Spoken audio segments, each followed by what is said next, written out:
I've only known this young man 24 hours, and there's no way in the world, just reading his space, that I know he's going to allow a man to abuse a woman in his presence. She doesn't think about me that way. She doesn't. Well, because I then just you saw don't him need playing to be basketball and going on dates so together. What? And Mind your business. You say that you don't see the man that your son is. So I'm asking you, since this is not a demonstration of a man, you need to tell me what man you're using to measure him with. Which one? My idea. Which is your idea. Mm-hmm. Now, is that the idea you trained him up to be?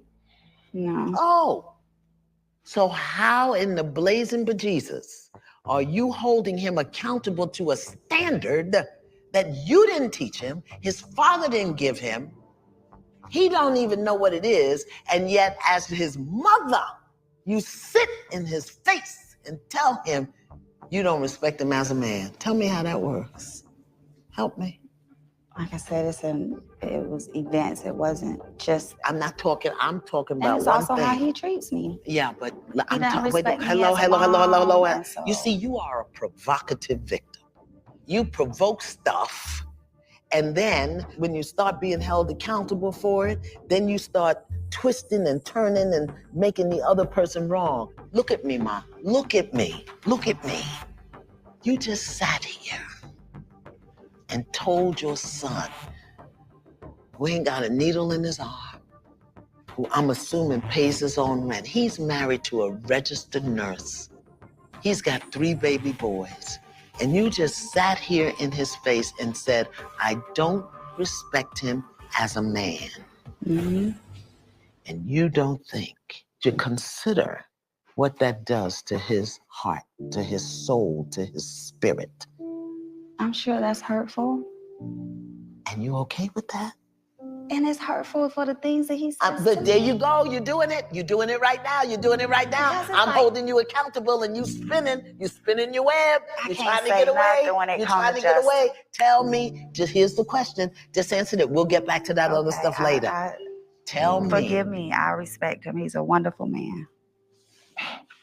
Do you understand that your mouth, your voice, your words are connected to the coils in his heart, to the valves in his heart? He can't help but love you.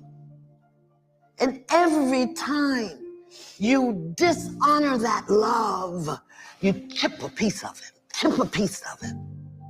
This is why in our culture as Black people, when the boys turn a certain age, the men come and get him and take him away from the mother because she can emotionally manipulate him.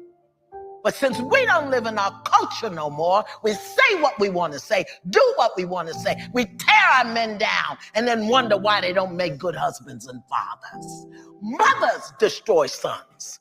His mother can speak to him in certain ways that destroy him in ways that can never be repaired.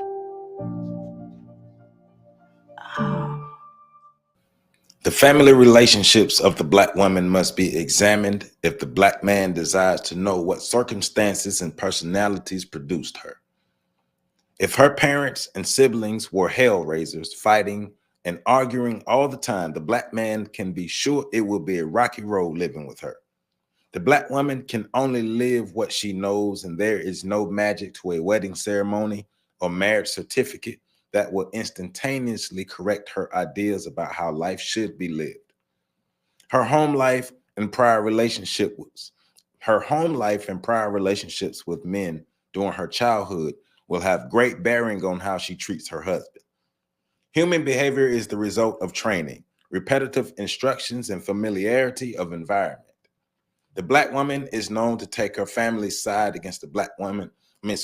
The Black woman is known to take her family's side against the Black man if push comes to shove. If a member of her family does not like her man, she will often ask the man to be nicer to that particular relative, so the relative will form a better opinion and accept him. She will be more apt to concede if that family member dislikes him. There must be legitimate reasons than to stick up for her Black man and try to get her family to change. She is easily swayed by her family to believe that her man's faults are so visible that everyone he contacts can spot them.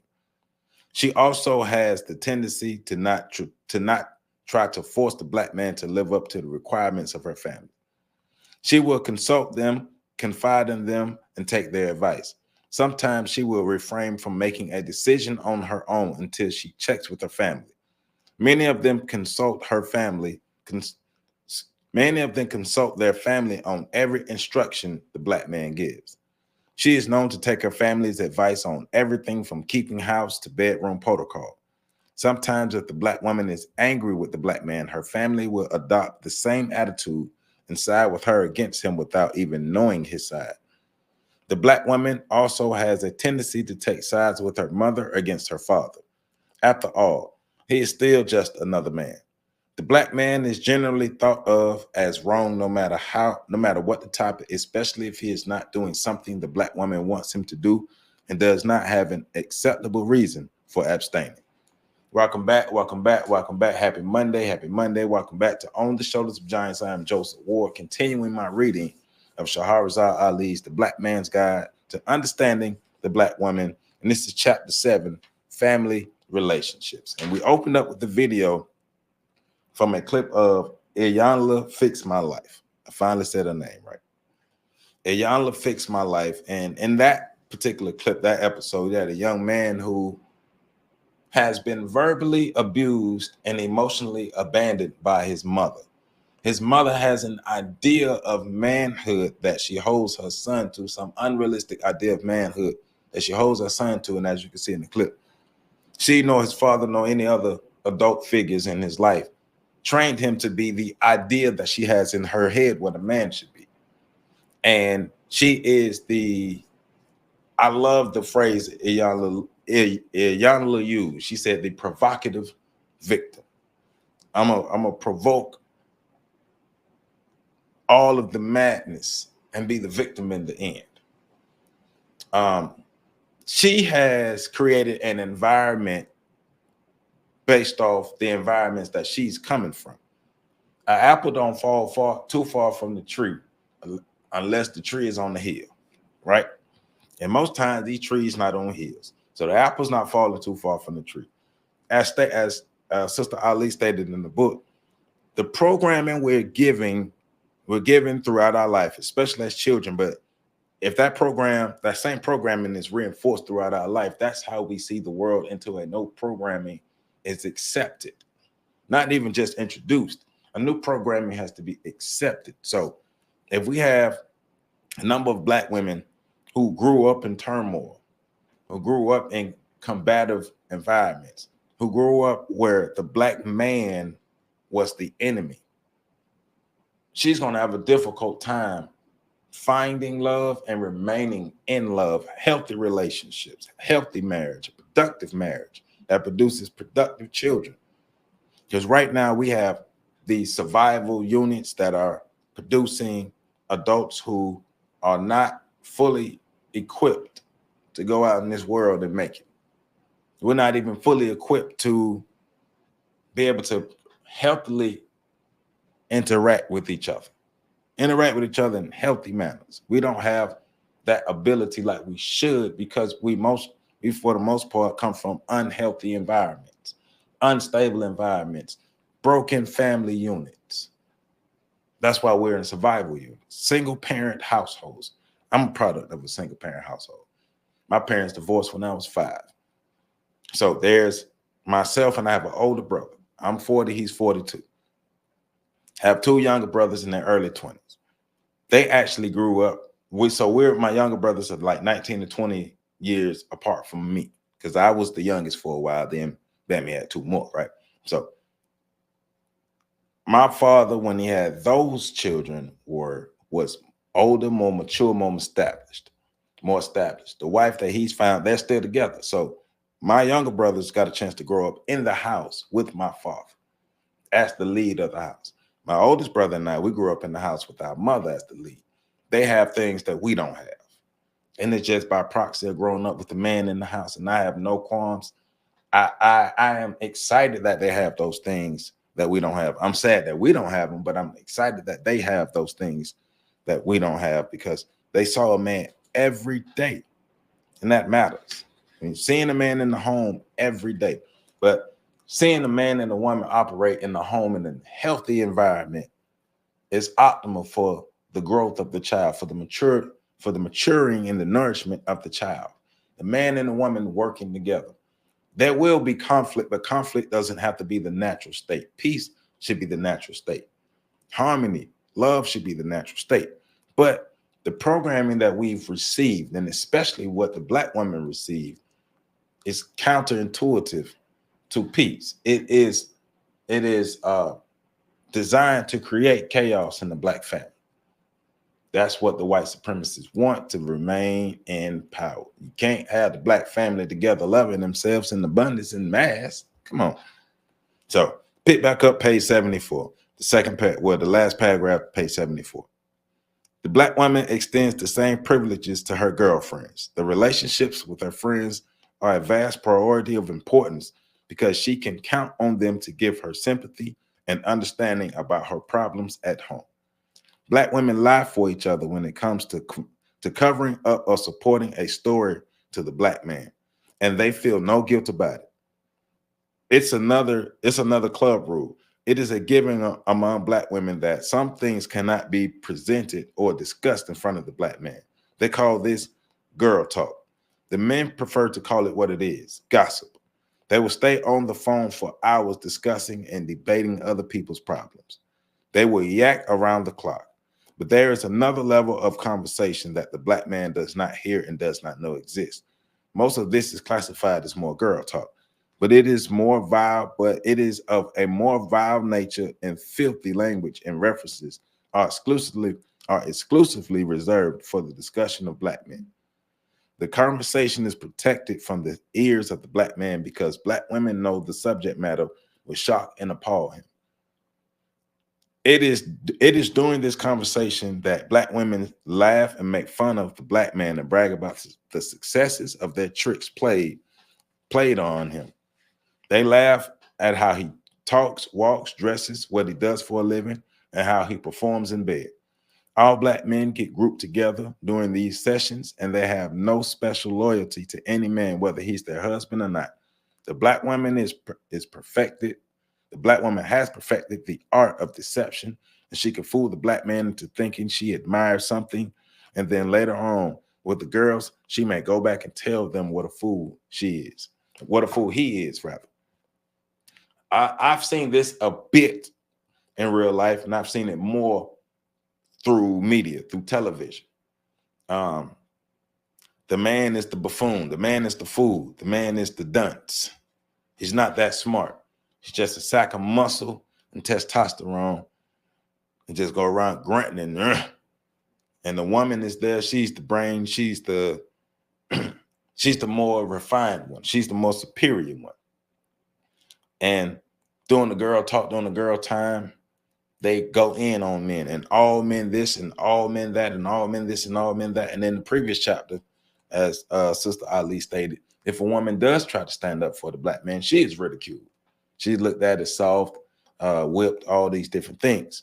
But remember now, we're talking about the Black women who have brought into the ideas that Black men are their enemies, because all this breaks down to is the group of Black women who see Black men as their enemy, the group of Black women who are brought into it, the group of Black women who the conditioning has really eroded their mind. Now, there are an abundance of Black women, probably too many Black women in our population, who receive the programming. But as an adult, you have a choice to go along with the programming and do something different. But we have to counter that with another type of programming. We have to counter that with actual healthy, sustainable families. Black women who respect and support Black men. Black women who understand their place in society with Black men, right? Submission has its place. But also remember, the man is not choosing a woman to dominate her. The man is choosing a woman to complement him, to be somebody that he can go through life with, somebody who can be of help to him. I'm not bringing somebody on my team just because I want to be in charge. No. How can you be an asset to this team? My woman has to be an asset. That's essentially what Shahrazad Ali is getting at. The woman has to be an asset to the man, as the man has to be an asset to a woman. Why are we choosing the people that we're choosing? A lot of it comes from the brokenness that we experience, the brokenness that we come from, the brokenness that we only know, the brokenness that is constantly reinforced through the media. We're supposed to be broken. The Black family is supposed to be broken. Look at a lot of the images. Look at a lot of the rhetoric. I've literally had conversations with young Black college girls, and they're debating me on whether it's advantageous or not for them to actually have a father in their child's life. They're not mothers yet, but the idea that they brought into is that has been reinforced in their minds is the man is not needed. The man is no more than a sperm donor. And we wonder why we have situations like we have in the clip where the mother is literally tearing the son down and playing victim. He is not her idea of a man, even though she understands that's the delusion and the problem with it. She understands that her idea of a man is not even real. It's in her head, what she created. As a woman, she created her ideal man. Didn't teach her son how to be this man, but is angry and upset at him because he does not meet her idea. That to me sounds like you trying to break it down. You're actually putting in effort to mess it up. But that's the program. Whenever the Black man manages to win an argument, get his way, or make the Black woman submit to something, she calls in the troops to discuss the problem and get advice on how to handle it. The worst result is that she will have to admit the Black man is right, so she searches and researches among other women until she finds a solution. She stops at nothing to prove him wrong. It may be days later, but she will not drop the issue until she gets him to admit he made a mistake or does not know something. That is extreme. That is extreme egotism, extreme delusion, extreme craziness. I cannot be wrong. The narrative, there's a narrative out there that Black women refuse to admit that they're wrong. Some Black women do reinforce that narrative. We see too many examples online and on the internet, social media, of Black women reinforcing these examples, right? That I'm wise enough to understand that is not the majority of Black women. But it's enough of Black women that's visible to paint the picture that it is. Just like in the reading earlier, the idea is when the girl talk session is happening and men are being discussed in a negative way, it's all men, but it's never all women. It's all men. That, again, there is a part of the problem where we are refusing. I've had women admit to me that they are being hypocritical on purpose. They know they're being hypocritical, and they're going to continue to be hypocritical because it serves them. It serves their feelings. It reinforces the negative ideas that they would like to hold on to, even though those negative ideas are not actually serving them. You're either not in a relationship, you're not in a healthy relationship, or you only are entertaining men who are not good for you, and you're attracting those men because you're in an unhealthy space. Unhealthy attracts unhealthy. Men who got their stuff together and women who got their stuff together, like fully. Now, I'm not just talking about people who got a good career, but I'm talking about mentally, physically, psychologically, emotionally, got their stuff together. They don't attract broken people. You just don't. So she goes on to talk about how some women will put their men through the loyalty test. And it's funny now because that is social media content now. the loyalty test. But in this particularly, she's talking about how certain black women will set their men up to see if their men, A, are attracted to other women, and B, will act on that attraction.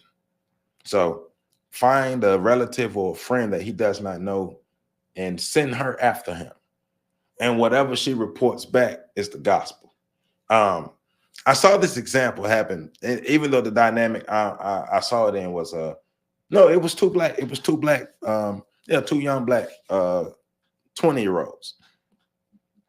The girl, the black girl hired a white girl to do the loyalty test, to play as the temptress. The white girl was ultimately rejected by the young man. The young man was loyal. Black men don't cheat. The young man was loyal. So, but the report back to the girlfriend was, we did this, and this. We made out. We made love. All these things. So the girlfriend went back to the boyfriend, the black couple, and basically, you did this. She said this. She said this. She said this. He said this.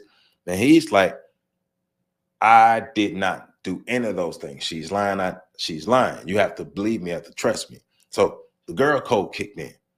Well, why would she lie to me? Well, years later, that question was answered. Years later, they were able to reunite. They found the girl, and the girl was basically like, well, I lied to you because I didn't think you deserved him. I lied to you because I didn't think you was a good girl, because what good girlfriend would put her boyfriend that she trusts through a loyalty test? But I'm going to add on to that. If you don't trust him, why is he your boyfriend? Why are you in a relationship with somebody that you do not trust? Why are we making these decisions? We can't be walking bad decisions as black people in America and still mad that our conditions overall are not better. We're not contributing to making them better. One of the biggest things that we can do, or the best things we can do for ourselves to make our conditions better, is to strengthen that black family. Take family serious. Get off the Negro mindset stuff and take family serious. Stop just making babies. Take family serious. So sometimes the entire family structure is tainted with wrong ideas and wrong treatment of the black man, which is a foundation of an angry woman, right? Her family will show misplaced loyalty to her by using the principles that blood is thicker than mud, men will be men, and an N word ain't S. These principles are not always at work in his family, but the black woman is perfectly comfortable saying negative things about the black man to his mother, who also belongs to the black woman's secret allegiance club. Sometimes the mother will agree with the daughter-in-law, be sympathetic, and tell her how to handle him. All black women are familiar with the experience of trying to get a black man to do something, and he refuses to do it. Therefore, all of them understand the predicament of trying to live with a defiant black man, the one who is a hindrance to the happiness of the black woman.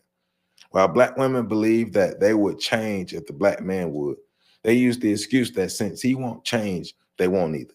This attitude drains the lifeblood out of the black nation. The black man has a proven history of being in charge of his woman and his nation, and he does not have to be ashamed of his nature just because the black woman claims that she can't follow him. She is a loser in this. Have heard that conversation, have been a part of that conversation, that the black woman who doesn't trust the black man enough to respect him and to follow him.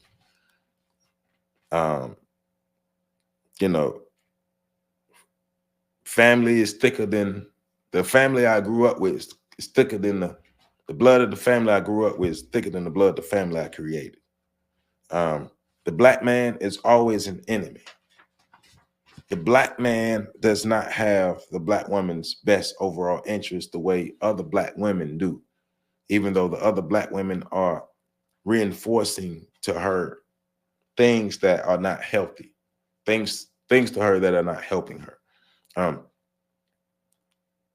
The family we grow up in, we can't choose. But the family we create, we can choose.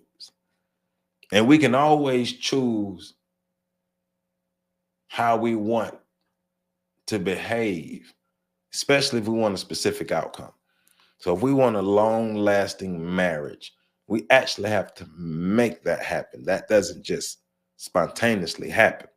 But we have to have the mindset and the programming to understand that we need to put our best foot forward to make this happen. Like we actually have to be adults and learn how to lead, follow, and compromise.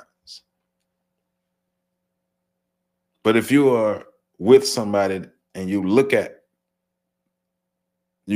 them as incompetent or inferior, as we stated last week, I've heard some Black women state that they believe that they're better than Black men, and that's because of their career status. Forget overall life outcomes. The career status makes them better than Black men. I don't know how I build with somebody. I can't build with somebody like that. I won't build with somebody like that who believes that they're better than their racial counterparts. And white men are supposed to respect that. No white man worth his salt will ever respect that. No man of any other race worth his salt. Maybe the simps with money, but no white man or no man of any other race worth his salt will respect that. No nation can rise when the natural order of the behavior of the male and the female have been altered against their wishes by force. No species can survive if the female of the genus disturbs the balance of the nature by acting other than herself. The Black woman does not accept the real definition of who she is. She thinks that she has several choices of who she can be. She chooses randomly, and if her choice proves to be unsuccessful, she chooses another. She may adopt several kinds of lifestyles and purposes during her adult tenure. She changes religions and opinions as easily as she changes shoes. She does not realize that her floundering purposes destroy her nation and create unstable offspring. No family can be successful if all the members have different beliefs and value systems. There must be agreement on the unity of purpose and goals. The purpose must describe the principles by which the family will reach the goals. What Blacks have in their family relationship now makes for disconnection and scattered family ties, where there are no overall laws which are respected by all the members. Thus, the Black woman, being the first teacher of the family members, since they are all born of a woman, must instill in the family children unified training and rules. Right. So we have to understand the effects of white supremacy, the effects of feminism, the effects of the free love movement, this independent woman movement, these ideas that specifically the Black woman can exist independent of the Black man. The Black woman is this multifaceted person who is in her own reality absent of the Black man until she needs to feel protected by the Black man, which means that you're not in this reality alone. Black women have been led to believe that they're on their own, that they're by themselves, that they have no one to help them, that the Black man is not with them, it's not for them, it's not behind them, it's not in front of them. But that's by design. Those ideas are supposed to be given.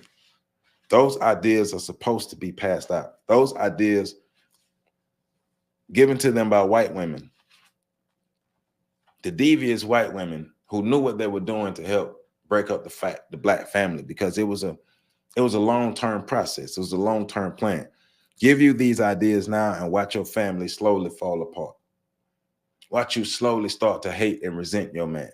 We're going to make you remember the pain of slavery so you can resent the Black man for not being able to protect you. Right? That's the idea, right? Yes. And there's truth in that. Yes. We were all enslaved and disarmed, and we were subjugated. and we were not able to protect ourselves. But what we like to do is act like other slaves just were able to protect themselves like that. Like there's a reason why you have power. Powerful groups of people are able to thwart any and most rebellions. That's why they have the power. But we have to be able to honestly look at what happened and stop blaming each other.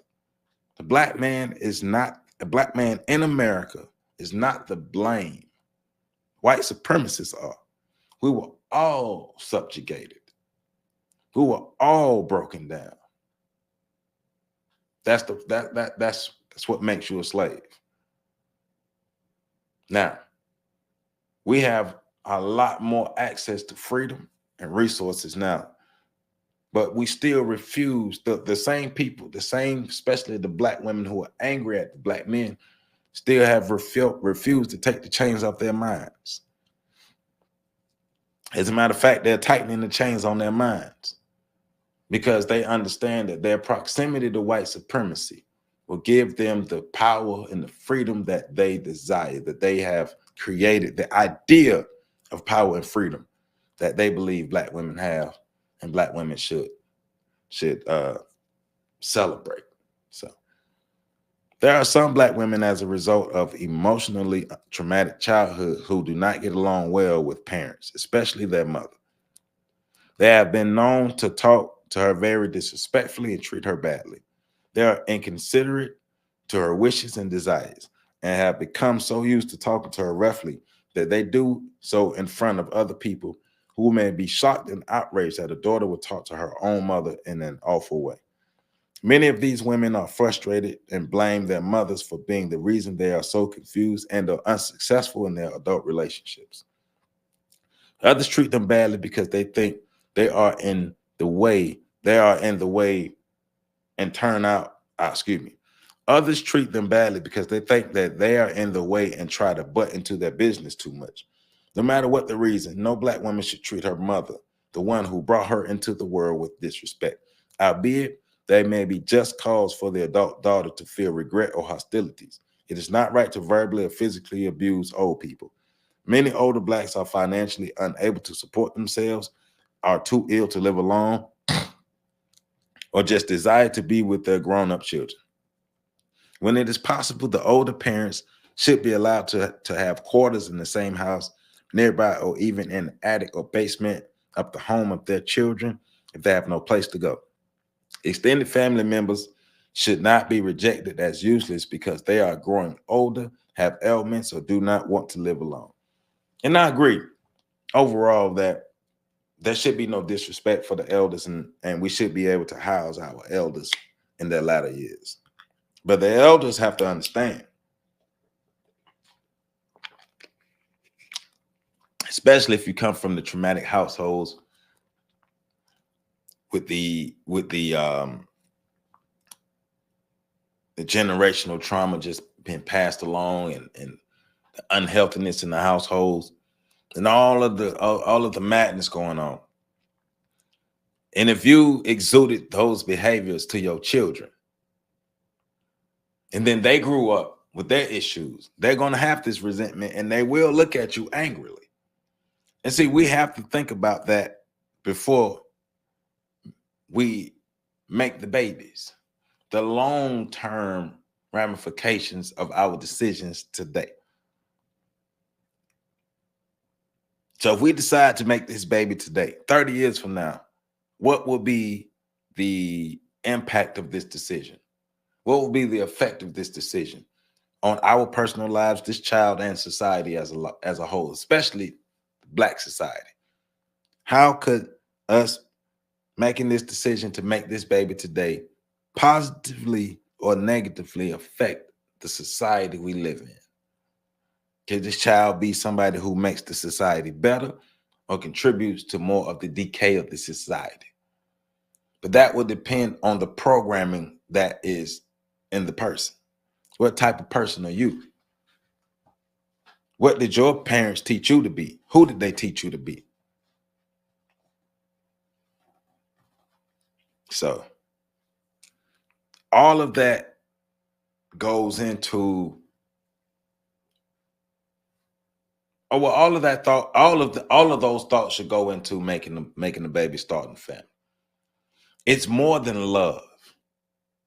It's more than I like you, I want to be with you. Is can we build something healthy and long lasting?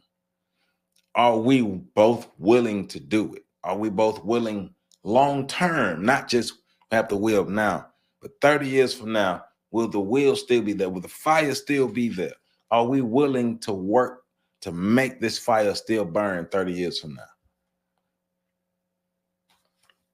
But I can only do that with somebody with a healthy program, though. Neither should the black woman hassle the black man because he treats his mother better than he treats her. Lifelong disagreements should be discussed and settled, with the black man being the arbiter if necessary. The black woman can have no real place in her own life if she is carrying unresolved hostilities or grudges against her own mother. This also goes for her relationship with her father. Often black women who grew up without a father head in the house, or who grew up overhearing her mother defame her father's name, or who saw activities she deciphers as bad treatment against her mother by her father, do not know how to live with the black man in peace. She brings a hidden agenda to the relationship of distrust and sometimes hate for all men, which may be deeply rooted in her childhood experiences with her own father or other men folk in her household. The black woman who was raised in a broken home environment has no masculine mentor by which to pattern her behavior towards her own man. In this kind of situation, the only example she has of how to treat a man comes from television, movies, books, and magazines, plus her friends' experiences. She will have a tumultuous time adjusting to living with a man daily and treating him properly. She will be defensive, secretive, and suspicious. She will also be combative when challenged on her actions towards her man. She will also have a difficult time raising her sons and daughters because she will not know how to teach them their proper and natural roles in life. Try as she may, unless she is given new instructions and information from another source, she will revert entirely to her own mother's behavioral traits, even if she currently deplores the way her mother raised her. It is all she knows.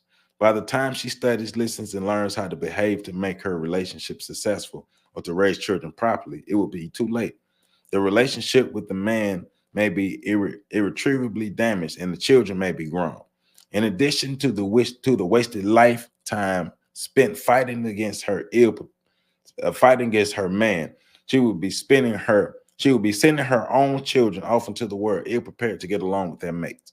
Thus, the perpetuation of an inherited culture of family maladjustment is passed from one generation to the next, and problems of not knowing how to mate successfully are then compounded by racism. And nowadays, that is promoted.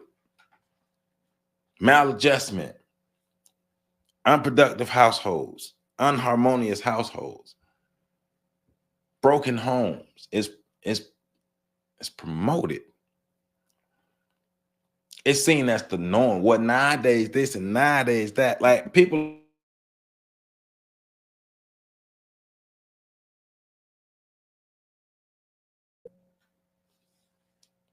are acting as if broken homes is what we have to do.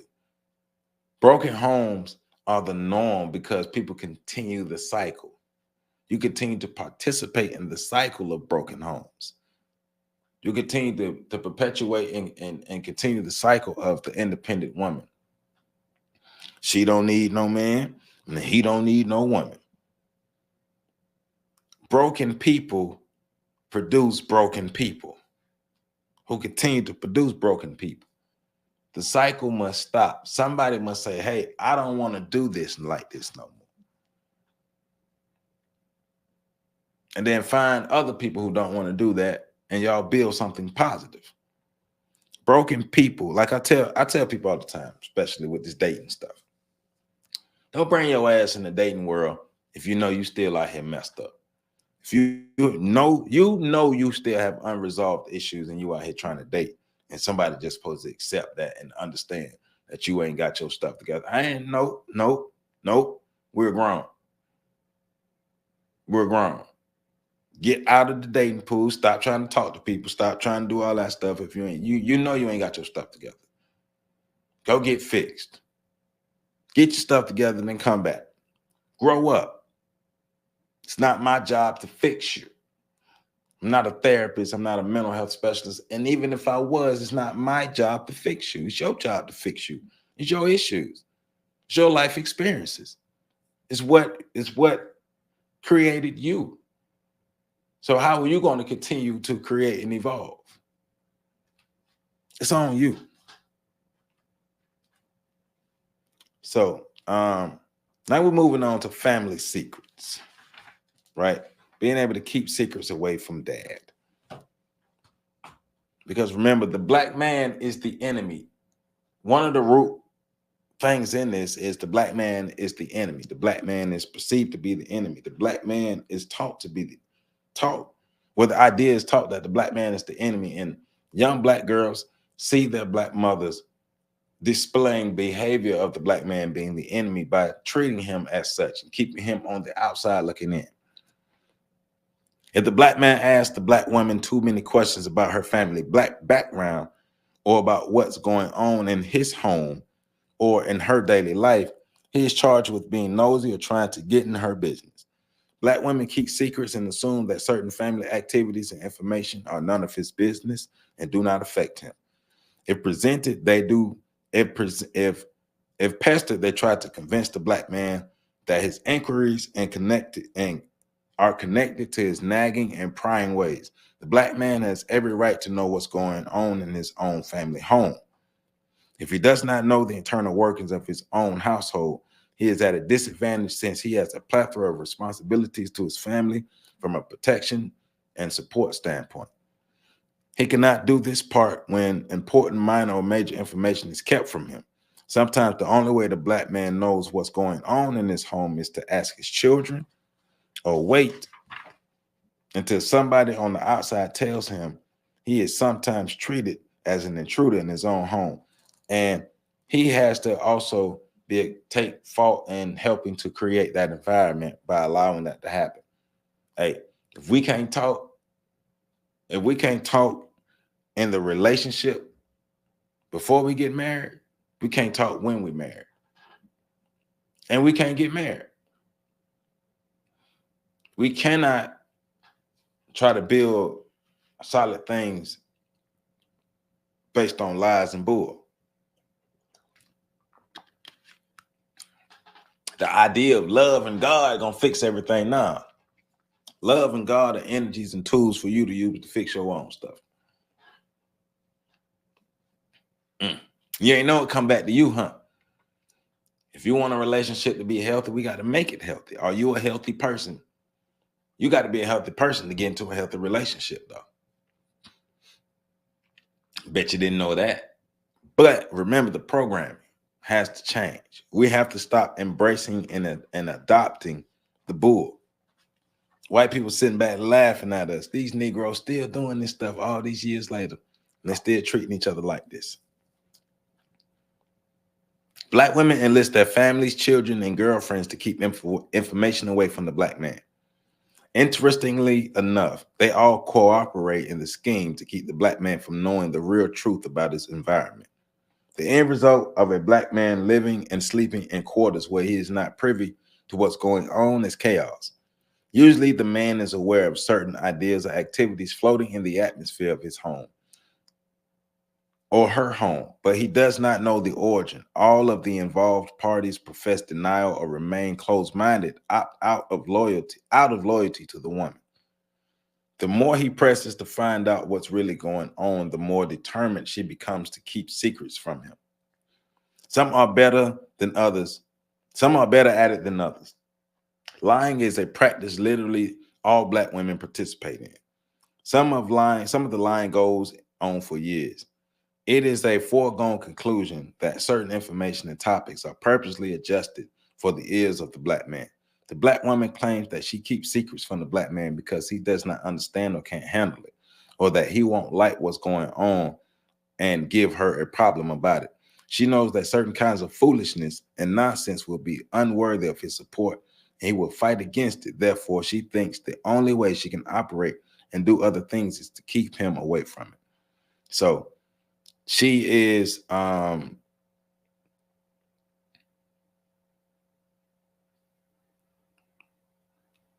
she sees him as somebody who is not privy to what's going on, because he is an enemy and he will thwart her fun.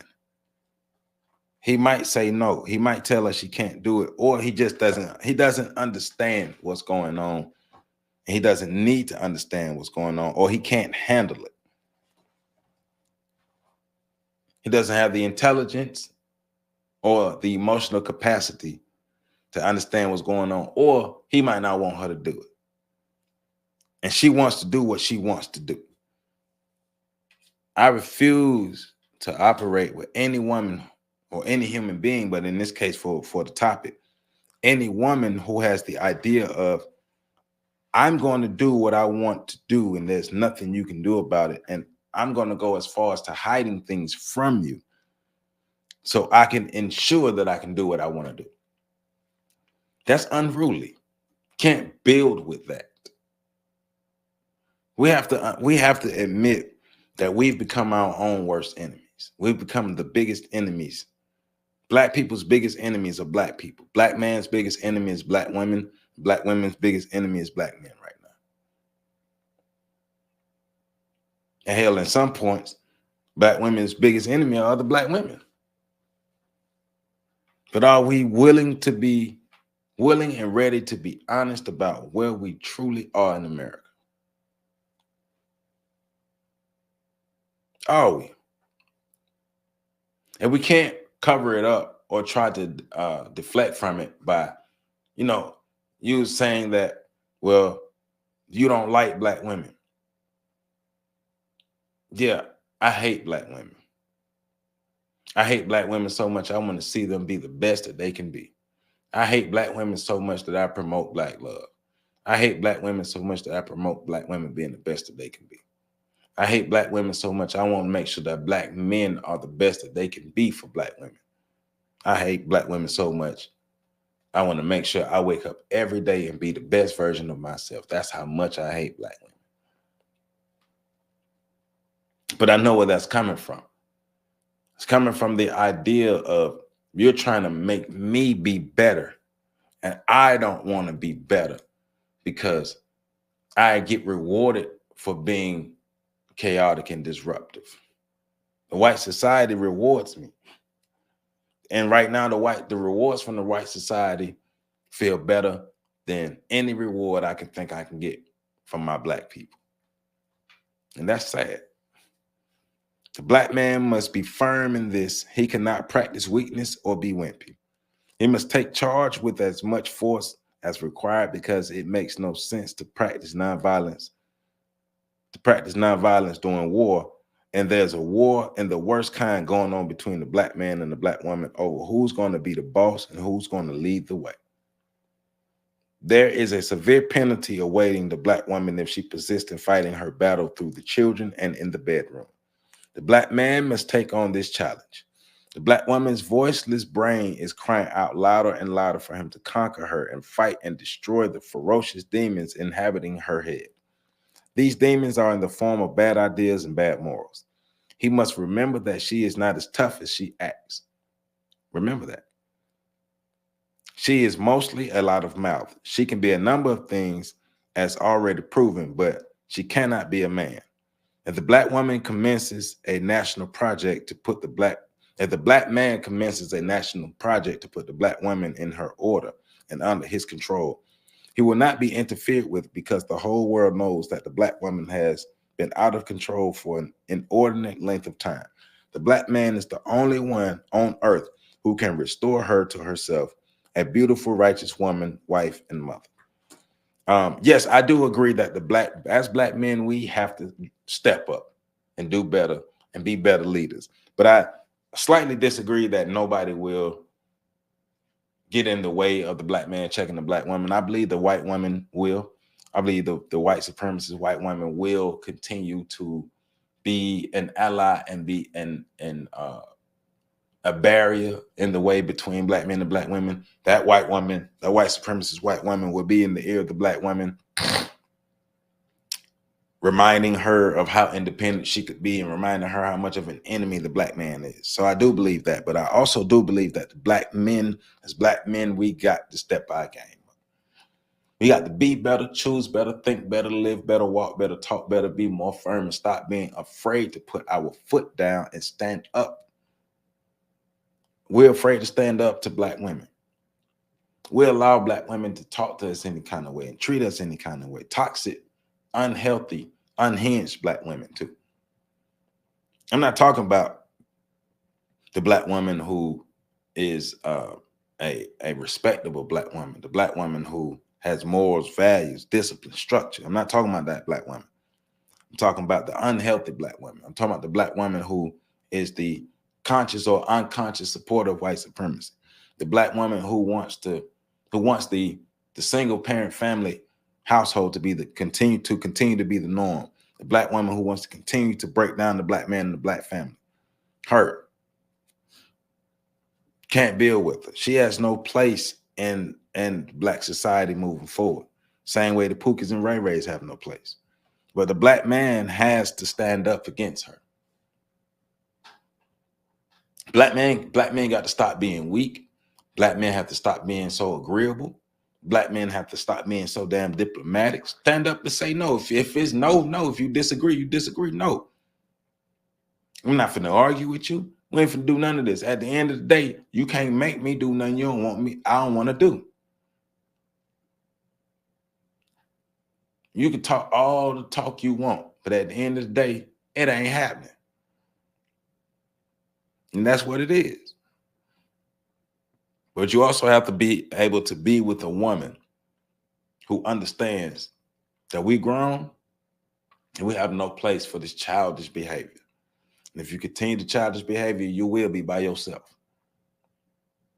It is what it is. But the problem with that in the long run, we can't build black families like that. So the black woman has to be willing to step her game up, so as the black man has to be willing to step his game up. Stop getting into adult relationship with childish ass ideas. Hey, the Black Man's Guide to Understanding the Black Woman. That was chapter 7, family relationships.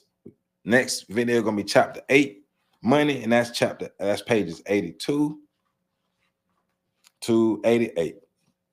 Money, 82 to 88. Family relationships. The family can either be good for you or bad for you. The family you grew up in and the family you choose can either be good for you or bad for you. But at the end of the day, it's up to us to reprogram our individual selves. Yes, we must understand that, like me, I come from a divorced family. Now, luckily, my parents were smart enough and mature enough that it was no fighting. I never heard my dad talk anything bad about my mama, never heard my mama talk anything bad about my dad. They were cool. They ain't work. My mother broke him up. My mother divorced my father because of the independent woman ideas that she had. And this is coming directly from her, so I ain't making nothing up. I talked to both my parents, the independent woman ideas that my mother had at the time. She thought my dad was trying to stifle her. So they broke up. Me and my oldest brother, we grew up in a single parent home. Luckily, we had male figures, though. Luckily, we had male figures in the house, uncles, cousins. My dad was always there. And so we had positive role models, football, male mentors, all those different things. We were around men. So we got a chance to grow up, to see men and grow up and be men. And we're making sure we're visible to other young men so they can grow up and be men because they see men. So black men, we have a place in this. We do have a place in this. But that doesn't mean that the black woman is not responsible for fixing her issues. We're not doing that with that rhetoric. We're not living like that. The black woman, just like the black man, we're both adults. We're responsible for fixing our individual issues. That's the only way we're going to fix our collective issues. How you going to come to the party broken? Get your stuff together. Be an adult. Fix your issues. We can work together to fix our issues, but we got to fix our issues as individuals so we can fix our issues as a collective. Then we can build. Then we can build. Okay. So, link is in the description to get your copy. Make sure you like this video, comment, subscribe, share. Make sure more people can see this. We're moving through this book, so soon it's going to be time to vote on our next book. But it's good information, good discussion, getting them comments. I see some of y'all. Hey, man, I welcome all comments, but some of y'all be being disingenuous sometimes. Some of us are disingenuous sometimes. We cannot fix our issues if you're not willing to see the truth. I'm gonna just say it like that. Joseph Ward, I love you all. Make sure y'all catch the next video coming up.